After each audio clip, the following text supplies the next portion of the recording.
Según estas notas, María Magdalena fue una fiel seguidora de Jesucristo. Es probable que su nombre, Magdalena, venga de la ciudad de Magdala, posiblemente Magadán, cerca del mar de Galilea, donde ella quizás vivió. María Magdalena fue una de las mujeres que viajó con Jesús y sus discípulos y que usó sus bienes para atenderlos. Ella fue testigo de la ejecución de Jesús y estuvo entre las primeras personas que lo vieron resucitado. Tendremos varias preguntas y dentro de cada pregunta dentro de una visión. Es la visión del arte, es la visión religiosa desde el punto de vista católico, y unos misterios de María Magdalena existen. Sí. Bueno. Bienvenido, Juan Carlos.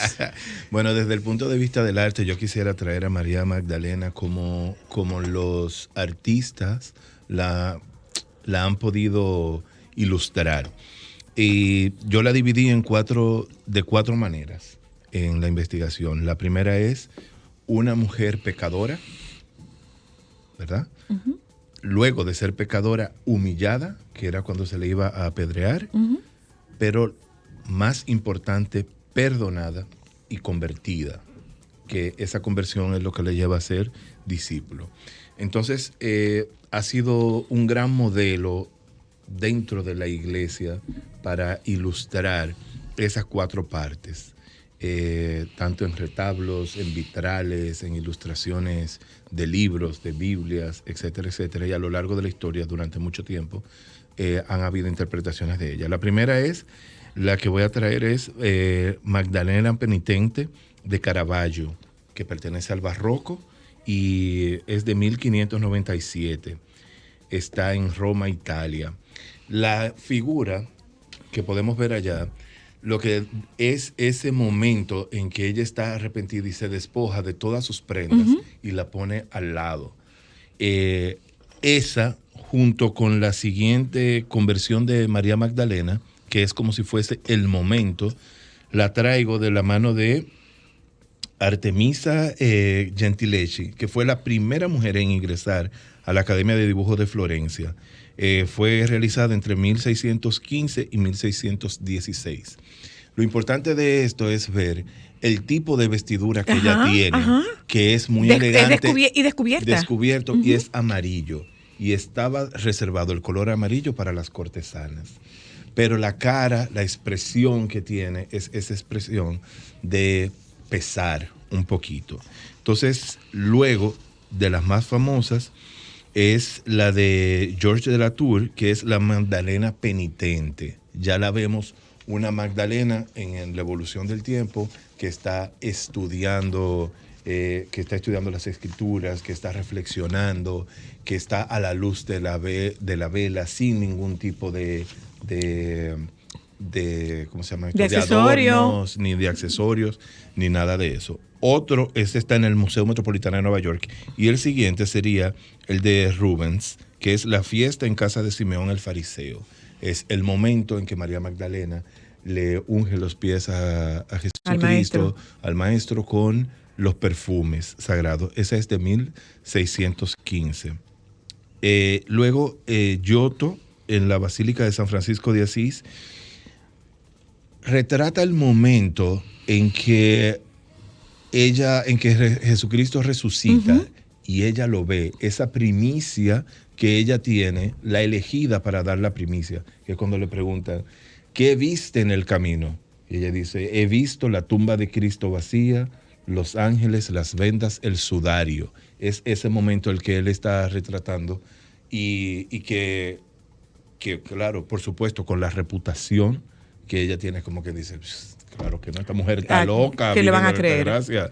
No, claro que no. Luego, ya llevándolo a lo contemporáneo, porque pudiéramos hablar un poquito más, por supuesto, la figura de María Magdalena ha sido interpretada por el fotógrafo David LaChapelle con una controversial Kim Kardashian de 2019. Esa es nuestra Kim. Las lágrimas son, ¿verdad? Las lágrimas con la que... del sufrimiento. De su arrepentimiento y sufrimiento, pero puestas de una manera con brillantes, con todo esto.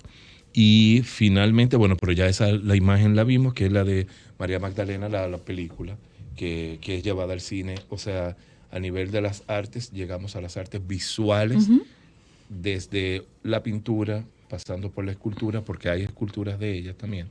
Eso te iba a preguntar, si no hay esculturas de ella. Sí, hay una escultura de Giotto, la esculpió, y no traje esa imagen, pero el sufrimiento se ve desde la ropa, como si fuera una ropa harapienta, el pelo no peinado, la expresión es muy de angustia y está tallada en madera. O sea que está sumamente interesante.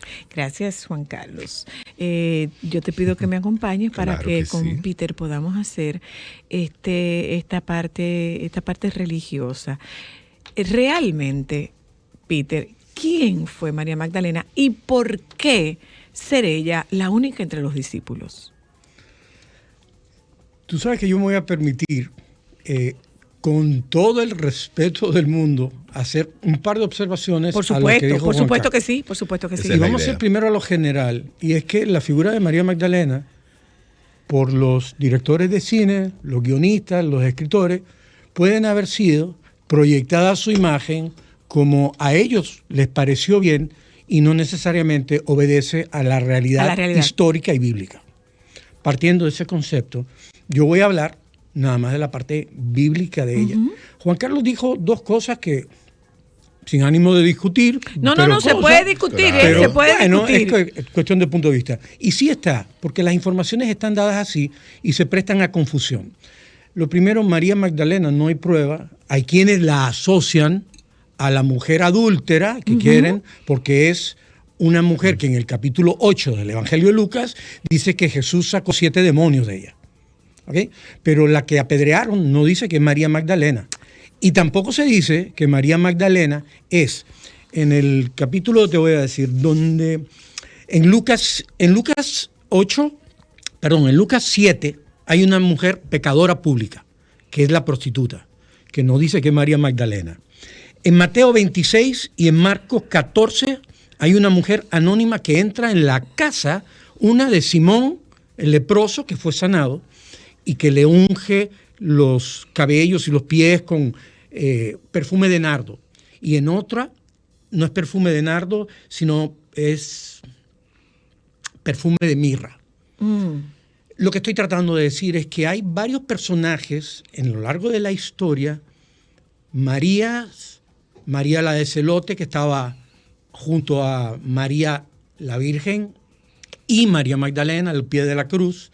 Estas pecadoras, prostitutas, varias se confunden con el personaje de María Magdalena. María Magdalena, con certeza tenemos Lucas 8, que era una mujer pecadora que fue sanada por Jesús, de la que la sanación la expresa como que le expulsaron 8 demonios. Estamos seguros de que María Magdalena acompañaba a Jesús junto con otras mujeres, entre ellas Susana. Estamos seguros que María Magdalena estaba al pie de la cruz con María la de Celote y Juan el discípulo amado. Y estamos seguros de que María Magdalena fue la primera que vio al Señor resucitado y la primera que corrió a dar la noticia de que estaba vivo. Eso lo tenemos como certeza. En la Iglesia Católica hemos aceptado. Y por si acaso, María también la confunden muchas veces. A María Magdalena dicen que es María, la hermana de Marta y Lázaro resucitado. Se dice, pero la Iglesia ya lo ha desmentido porque ha habido mucha confusión, se han prestado muchas teorías. El día que se celebra María Magdalena, un dato curioso, se lo doy ahora, se celebra el 22 de julio. El 22 de julio es un día memorable, es el cumpleaños de Peter Garrido. Es mi santa. Okay. Del humilde Peter Garrido. Muy bien. Discreto, Peter Garrido. Okay, pero lo bonito es que la María, Lázaro y Marta se celebran y está como memorial en la iglesia el 29 de julio. O sea, la iglesia la distingue, o sea, claramente dice no es. Entonces, ¿qué es lo que tenemos? Tenemos a una María Magdalena que fue sanada por Jesús, que se encontró con Jesús, que lo siguió, que después de ese encuentro convirtió, están los cuadros, los actos, que muestran en el arte cómo ella se convirtió verdaderamente convertida. Algunos escritos que no tienen que ver con los evangelios, evangelios apócrifos, hablan de la posibilidad de que fuera adinerada. Vimos un cuadro donde ella se despoja de sus prendas. Ella puso al servicio sus riquezas, lo que tenía, todo su ser. Es tan guapa. ¿Cuál era la procedencia de esas riquezas? Eso no lo sé. Si no era prostituta. Bueno, prostituta sabemos que no es ella la prostituta en la Biblia. O sea, que no es la prostituta a la que se refiere la Biblia. Exactamente. Ok. No, oye, cuando se habla, aquí está, lo que tú estás pensando es precisamente lo que tiene a todo el mundo confundido. Porque si ella, en el capítulo 8 de Lucas dicen que le expulsaron 7 demonios, esos 7 demonios, un demonio de prostitución pudo haber sido. Okay. Puede ser una pecadora pública, quién sabe cuáles fueron los 7 demonios o cuál es la sanación de la que habla. Entonces no hubo Lucas. lapidación de María Magdalena. ¿Perdón? No hubo lapidación de María Magdalena. No. De María Magdalena todavía no sabemos con certeza a dónde fue a parar después de que Jesús fue llevado al cielo. Hay teorías de que se retiró a Éfeso con el discípulo amado y con la Madre María, y hay otros que llegó hasta Francia, y donde en Francia se dedicó a evangelizar hasta que murió en un castillo, en una montaña, haciendo penitencia todavía por sus pecados. Y por esa teoría es que en el Código Da Vinci se da el entorno se da precisamente en Francia. Ok. La otra pregunta es, Peter, ¿por qué ella entre los apóstoles? Es la única mujer. Acuérdate que ella no es apóstol. La apóstol la denominaría Santo Tomás de Aquino. Ok. Y ciertamente ella tiene un papel ejemplar. O sea, ella conoció al Señor, y una vez se conoció al Señor, y es donde nosotros podemos mirarnos en el espejo, en María Magdalena. Se convirtió en fiel seguidora del Señor después de ser sanada. O sea, nosotros todos tenemos algún tipo de experiencia de fe en que hemos experimentado de manera personal el amor de Dios manifestado en Cristo Jesús de alguna manera. Es un encuentro. Juan Pablo II lo llamaría de ojos abiertos y corazón palpitante. Ese encuentro que ella tuvo fue una sanación. Para nosotros ese encuentro, que puede haber sido como quiera, lo que debe provocar es como lo entendemos hoy. Lo mismo que provocó en ella, el seguimiento fiel de Jesús. ¿Hasta qué punto? Hasta la radicalidad. Ella estuvo a los pies de la cruz. Mientras me hicieron ustedes estudiar a María Magdalena. No, yo no, Cristal. No, Cristal. Bueno, Cristal, gracias, Cristal. Cristi. Mira, yo recordé un momento en que acabado de iniciar mi proceso de conversión y de caminar en el Señor, en que estaba practicando deportes con unos amigos. Y los amigos, sin echarle cosas, como no estoy diciendo ni dónde ni lugar, comienzan a hablar de sus aventuras amorosas. Y me, Peter, ¿y tú qué? Y yo me quedo callado. Digo, no tengo nada que decir. Y en ese silencio mío, una voz me acordó un pasaje bíblico que dice, el que se avergüence de mí delante de los hombres, yo me avergonzaré de él delante de mi Padre. Porque yo me quedé callado, no dije nada. Y al rato le dije, ustedes saben que ustedes están hablando de novias y cosas. La verdad, yo no tengo porque quiero ser fiel a Jesucristo. Entonces, lo que para mí era en un momento una vergüenza confesarlo, porque, bueno, la radicalidad. Bueno, el Señor me habló al oído y yo lo hice. Y entiendo que esa es la radicalidad que debemos de tratar de luchar por mantener todos nosotros. ¿Entiendes? Yo no me atrevía, además, yo no me identifico como radical bajo ninguna circunstancia. Yo quisiera ser mucho más radical de lo que soy, en el buen sentido, porque hay radicales en mal sentido también. Pero María Magdalena nos enseña ese radicalismo, ese seguimiento, el que no le tengo miedo a nada, el que estoy a los pies de la cruz con el discípulo amado y con la madre y con la otra María.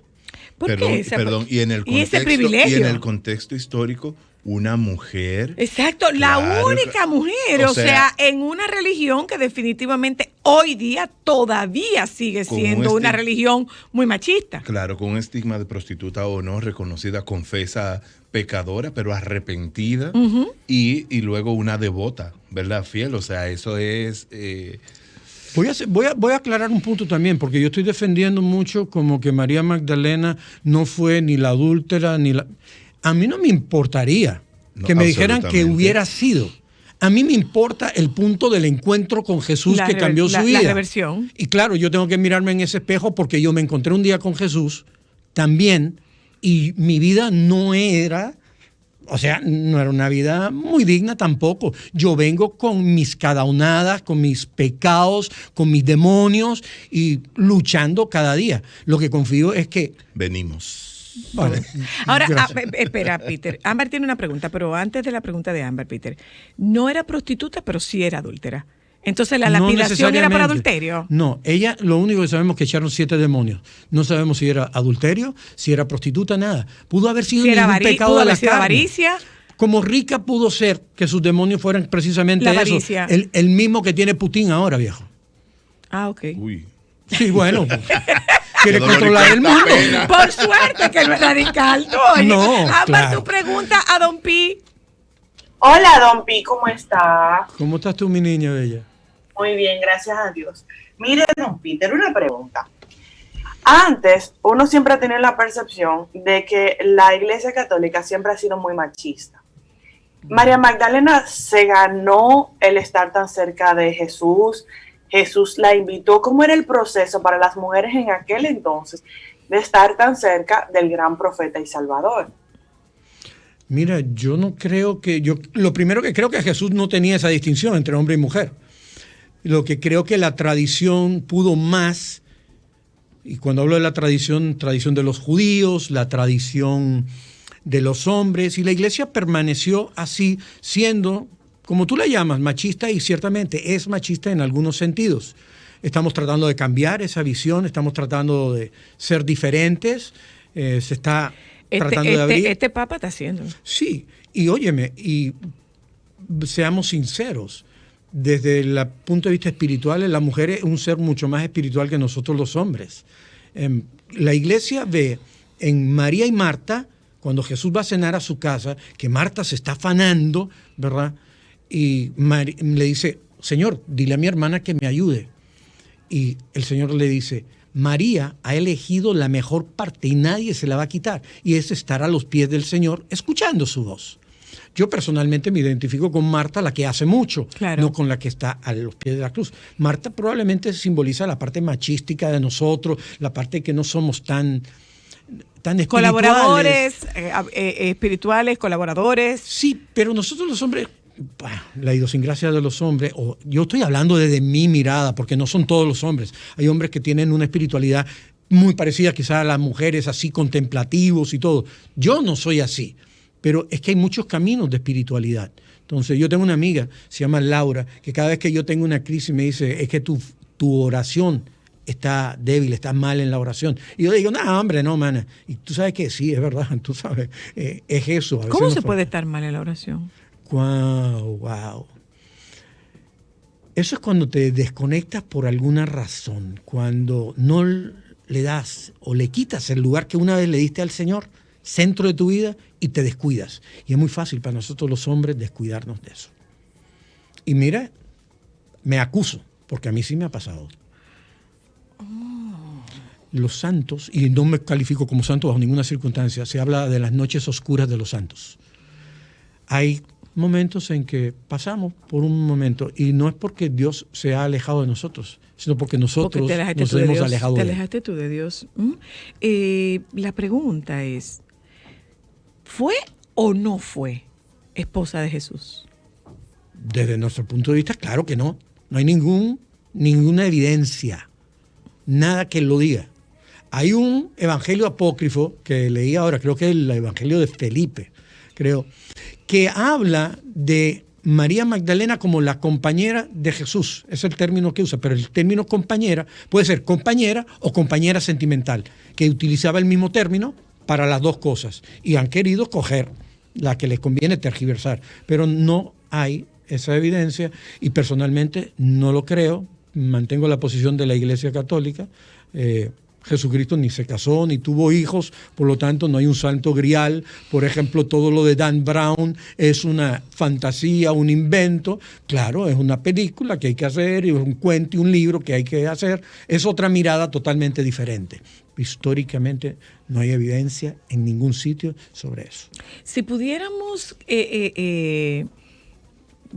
si buscásemos un calificativo para su rol dentro de la Iglesia Católica, ¿cuál es el rol de María Magdalena? ¿Es un rol aquilatado en su dimensión o es un rol definitivamente subvaluado? Yo creo que está subvaluado, que no está analizado, mirado, no es una figura que nos estamos fijando en ella normalmente. Vuelvo y digo, es el día de mi santo y yo no me he fijado en la vida de María Magdalena y las controversias que había, ni siquiera me había molestado en estudiarlas, en buscarlas. La busqué porque tú venías dura y curvera y yo tenía Cristal, yo estoy preguntando desde el más absoluto desconocimiento porque no tengo el más mínimo conocimiento al respecto. Pues somos dos ignorantes. Yo pienso también que es una figura que necesaria dentro de la historia de la iglesia en sentido de general y de la cultura cristiana, porque representa muchas cosas, representa precisamente eso, o sea, es esta figura que pecadora, sin saber cuál es su pecado, no importa, pecadora, pero arrepentida, que perdonada, también es la figura de que se le perdonó, también es la figura de que se entregó al cristianismo y que dio todo lo que tenía, desde despojarse de sus joyas hasta utilizar el perfume, ¿no? Más caro. La mirra. La mirra para ungir la... Ahora, no podría ser, yo estoy preguntando como cualquier cosa, que fuese necesario ponerla en un segundo plano muy lejano. No entendí la pregunta, perdón, Saúl. ¿Cuál sería la necesidad? Te la pongo de otra forma. ¿Cuál sería la necesidad de colocarla en un segundo plano lejano como mujer dentro de la Biblia? Yo no creo que esté colocada como segundo plano realmente. Quizás en la Biblia no, pero en el ejercicio de la religión hoy día sí. Yo lo que creo que hace falta que nos fijemos más en ella. Ok. No hemos puesto nuestra mirada. Ella es un modelo que aplica a todos nosotros. Te interrumpo un momentito, un momento. Buenas tardes, hello. Buenas. Adelante. Una pregunta. Adelante. ¿Por qué tienen esos libros apócrifos que no son inspirados junto con los inspirados de Dios? ¿Por qué los tienen dónde? ¿Por qué lo tienen juntos en la Biblia? No están en la Biblia. No, si es apócrifo no puede estar en la Biblia. Exacto. Si es apócrifo no puede estar en la Biblia. Los evangelios apócrifos, ninguno está en la Biblia. Hola. Hello. Se cayó esa llamada. Okay. Usted puede hacer cualquier pregunta. ¿Es un interés entonces de esta religión o de este tiempo el mantenerla poco estudiada? No, yo creo que, vuelvo y te digo, yo creo que somos nosotros los que no la hemos estudiado, no hemos puesto la mirada. Por eso te pregunté, ¿de dónde salió? Porque a mí nadie nunca me ha preguntado sobre María Magdalena. Y María Magdalena nos representa a todos, porque representa desde nuestro proceso de conversión, ser sanados, ¿verdad? Entrega libre, voluntaria y radical a la causa del reino. Acompañar a Jesús, que quiere decir acompañar a cualquiera que esté sufriendo, que esté necesitado, y que anuncia no al Jesús resucitado y crucificado, sino al resucitado, y fue la primera a quien él se reveló. ¿Por qué se reveló por primera vez a María Magdalena, a una mujer? Sí, pero respóndemelo tú, que eres un estudioso de la Biblia. Bueno, hola. Porque las mujeres hablan más que los hombres. Hola, aló. Aló, buenas tardes. Buenas. Buenas tardes. Buenas. Estuve escuchando en un noticiario de Primer Impacto, de Univisión, de que en Israel estaban haciendo unos agujeros para hacer una edificación de edificios multifamiliares. Ahí encontraron unas tumbas con su nombre, porque era un viejo cementerio. Y se cree que era la familia de Jesús. Entonces están investigando para hacer el ADN, están buscando el manto de Turín, no sé si habrás sabido por eso. que está el ADN donde fue envuelto Jesús cuando le bajaron de la cruz. Pues bien. Buen dato, Y- muy amable, muchas gracias, muy buen dato. Hola, hello. No, mire, eso que acaba de decir, señor, eso se ha descartado, eso es fake, eso no es cierto. Ok, Yo sí quería preguntarle a los amigos si de verdad ellos le dan características históricas de vericidad a los evangelios, es decir, los otros evangelios que son documentos tardíos en la Iglesia Católica, en el cristianismo, quise decir, cuando los primeros escritos son las epístolas. O sea, los evangelios son documentos muy tardíos y no creo que tengan categoría de historicidad. De históricos. Ay, Peter, ahí está esa pregunta para ti. Bueno, para mí. No, yo no sé de esa. definitivamente- Espera, anótala. Hello. Ok. Buenas tardes. Buenas. Fíjese, sin querer parecer como que sabe de esto, porque me he estado escuchando el programa y lo veo interesantísimo. Hace mucho que yo vengo oyendo que como en ¿cómo se llama?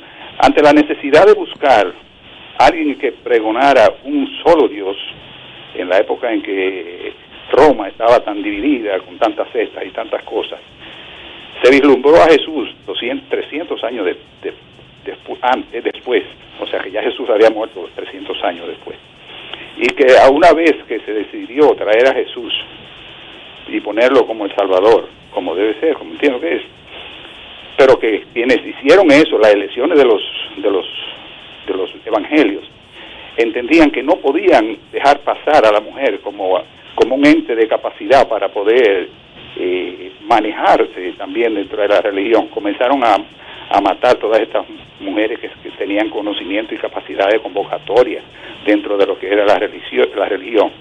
¿Por qué sucedió eso? ¿Pudo haber sido así o qué? Ok.